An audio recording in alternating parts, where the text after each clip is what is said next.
Alright guys, welcome back to my channel. My name is Sam. Right, let's take a look at the market.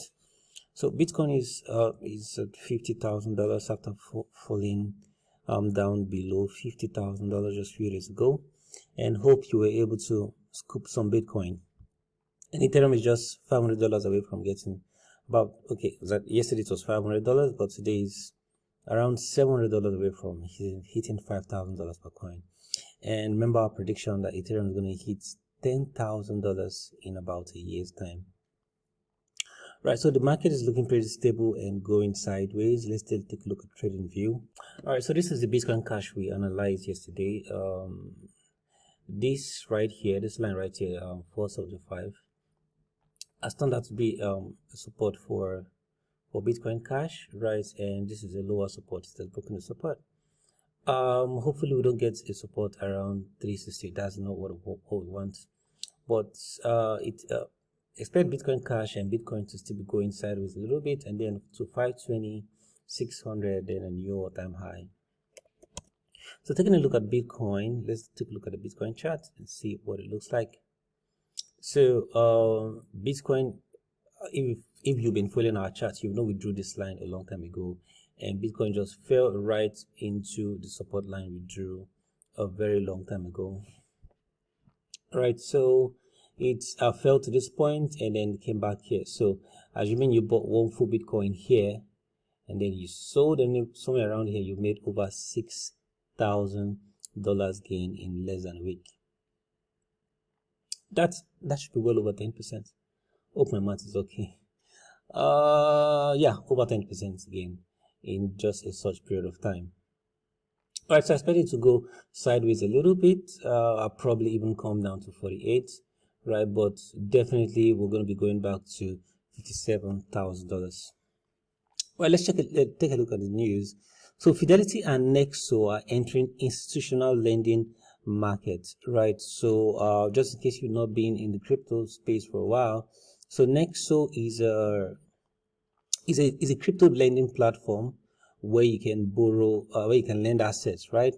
So they've been doing a lot of work over the last couple of months, stroke years, and they've been getting a lot of institutional and global attention, and that's just what this news is all about. So, you know, before you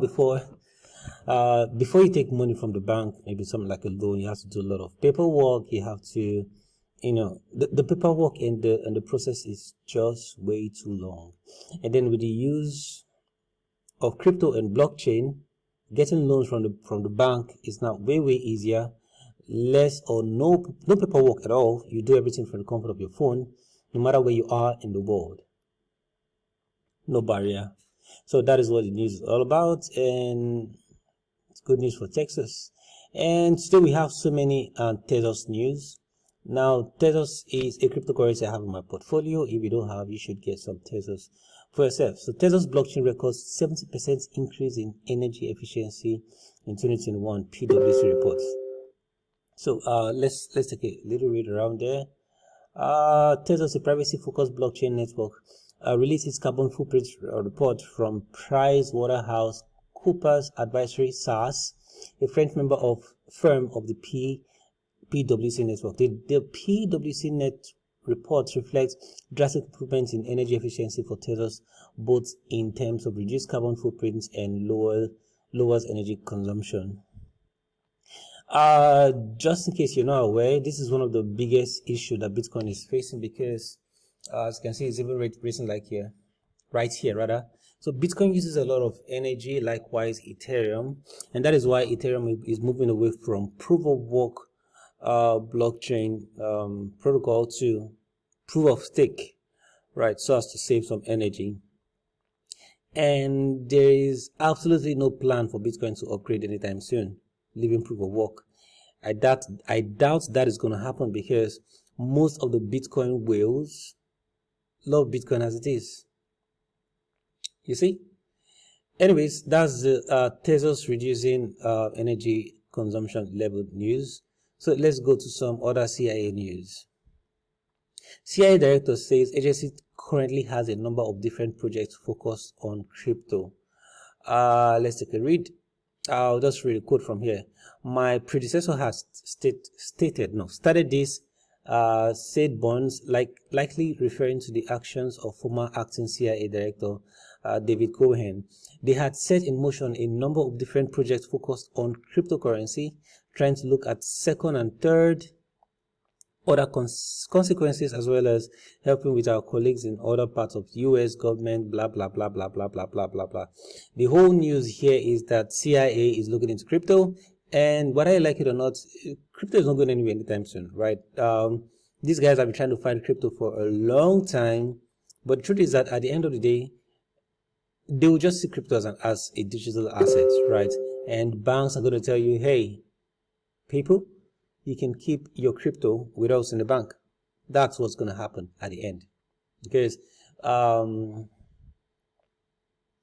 we've seen, like we talked about in our last video, we've seen different countries around the world, ban cryptocurrency several years ago, and most of those laws have been changed. Some countries now give crypto services to crypto platforms, right? And some countries are still banning it. Like this news we have here, central bank tells Thai banks not to offer crypto trading, right? So these guys have decided to just be behind, which is fine, We saw in news yesterday how that, is it Colombia?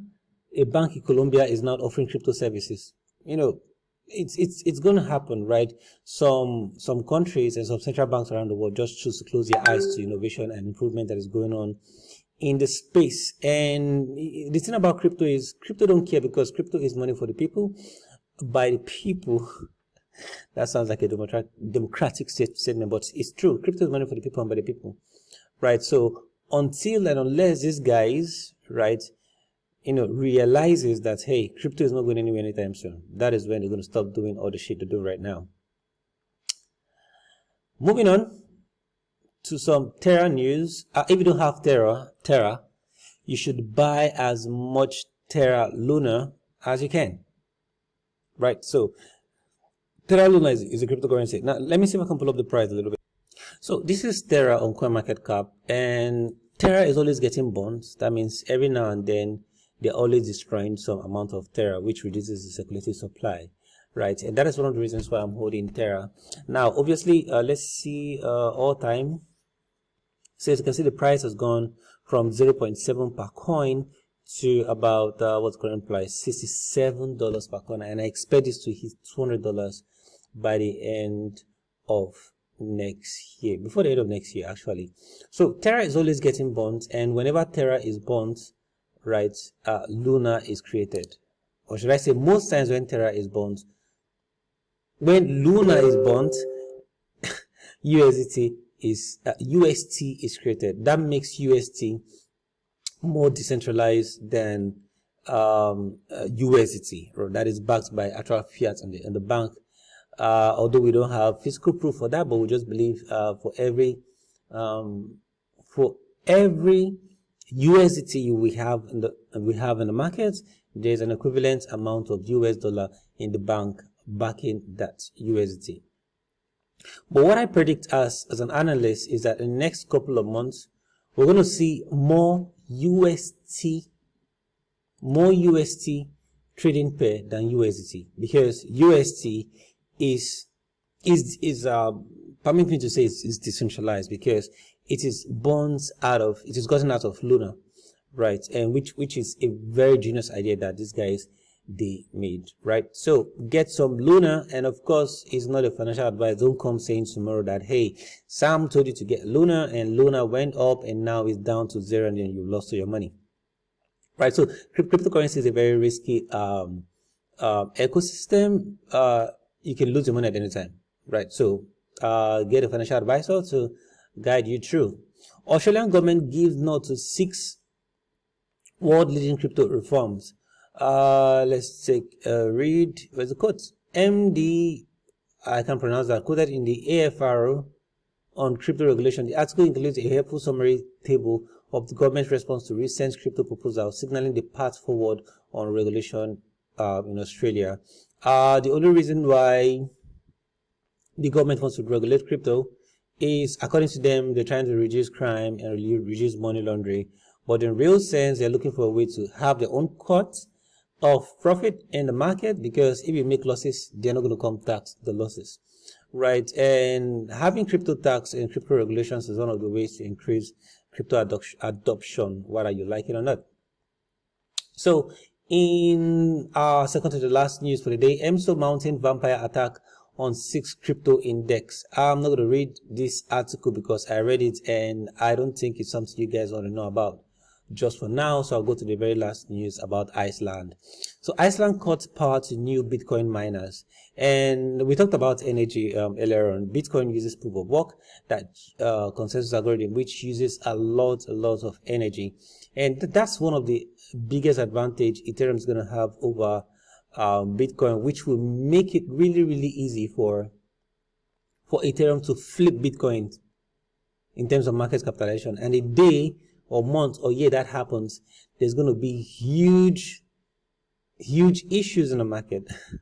Right? Yeah, a lot of Bitcoin maximalists won't like such news, but it's definitely going to happen. It's inevitable, most especially when Ethereum becomes becomes stable and uses proof of stake. So proof of stake uses less energy than proof of work, and that's an issue for Bitcoin. Anyways, looking at the price of HAG. Now, HAG is a promising cryptocurrency that you should get and hold for long term. If I should say get a decent amount, let's say around 8,000 or 10,000 is fine, just for long term. And of course, not a financial advice also. The price has been moving between 0.3 and 0.36 within the last 24 hours. And let's see the 1 year price chart. Hopefully that loads. I guess it's my network. Anyways, get some Haglex if you haven't. And of course, it's not a financial advice. Alright guys, that's all I have for you today. Please do make sure you subscribe to the channel and like this video. See ya.